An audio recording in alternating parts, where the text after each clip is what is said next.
Жақында бір құрбы келіншек күйеуімен ажырасты. Күйеуі тек қыз туа бересің деп ұл тудырмақ үшін екінші әйел алам деген екен. Құрбым жай сөзі шығар деп елемей жүре берген. Ал күйеуі шынымен де басқа біреуге ұл тудырыпты. Баласы 1 жасқа толған соң оны күйеуі ата-анасы мен бауырларымен арнайы таныстырыпты.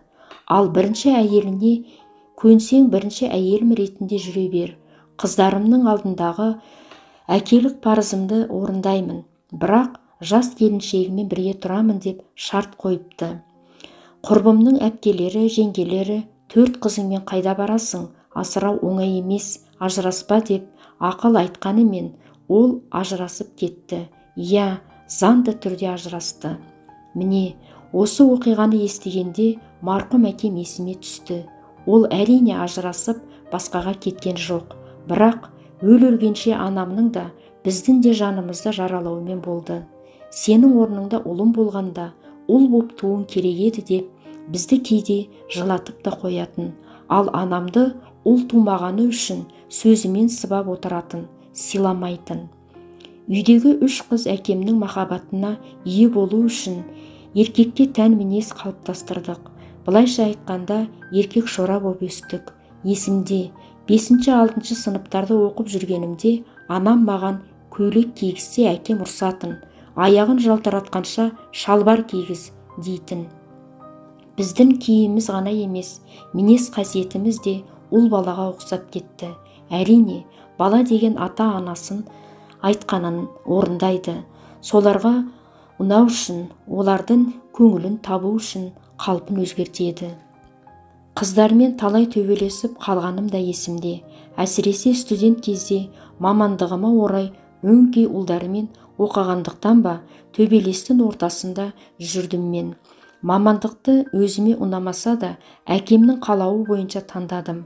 Ол бойынша кейін жұмыс та таба алмай азық-түлік дүкендерінде сатушы боп жүрмін қазір.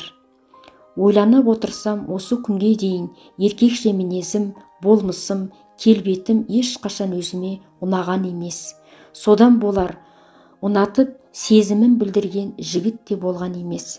Бүгінде психологтар біреуге ұнау үшін алдымен өзіңді ұнауың керек деп жүр ғой. Бұл рас. Ал мен өзімді осы қалпымда қабылдай алмаймын. Нәзік қыздарды көргенде қызығамын. Оларды өзіммен салыстырам да өмірден түңілем. Қазір әкем ортамызда жоқ, ұлым жоқ деген сылтаумен өмірінің соңғы жылдары ішімдікке салынып, ақыры содан кетті. 2 әпкем отбасылы, ал мен жасым 40-тан асса да әлі жалғыз жүрмін. Айнаға қараған сайын жылағым келеді, тым семіріп кеткенмін. Сырт көзге 4 баласы бар әйел сияқты көрінем. Пошымым тура еркек сияқты. Айнаға қараймын да өзіме шаш қоюыңды, киім киісіңді, жүріс-тұрысыңды өзгерт деймін өзіме өзім. Бірақ әкемнің тірі кезіндегі ұл керек деген қақсап отыратын құлағымнан кетпейді. Құлағымды жаңғырып тұратын осы сөз менің өзгеруіме, өміріме кедергі болып жүргендей.